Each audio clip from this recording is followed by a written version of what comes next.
Hello সবাইকে, কেমন আছো? আশা করছি ভালো আছো। চলে এসেছি আজকে আমার দুপুরের একটা ছোট্ট শর্ট ভিডিও তোমাদের সাথে শেয়ার করতে। আজকে শর্ট ভিডিওটা একটু আলাদা, কারণ এই প্রথমবার আমি একদম ক্যামেরার সামনে। তো আমি একটু নার্ভাস ছিলাম বটে, একটু বললে ভুল হবে, আমি অনেকটাই নার্ভাস ছিলাম। কারণ আমার এটা প্রথম তোমাদের সামনে একদম শর্ট ভিডিও।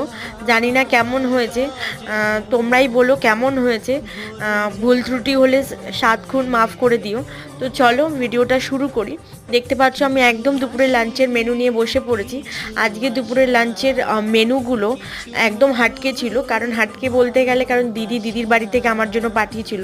আমি আজকে একটাই খেতে বসে গিয়েছিলাম দুপুরবেলা। আমরা অবশ্যই এত তাড়াতাড়ি খাই না, আমাদের খেতে খেতে অনেকটা লেট হয়ে যায়, কারণ আমি ওই টাইমটা বাড়ি থাকি না, আমার টিউশন থাকে। তো আজকে আমি বাড়ি ছিলাম, তো মা বললো যখন বাড়িতে আছিস আর খাবারও রেডি, দিদি অনেক তাড়াতাড়ি খাবার পাঠিয়ে দিয়েছিল, তো খেয়ে ফেল। তো প্রত্যেকটা রান্নায় খুব সুন্দর হয়েছিল। ভিডিওটা ভালো লাগলে সাবস্ক্রাইব করে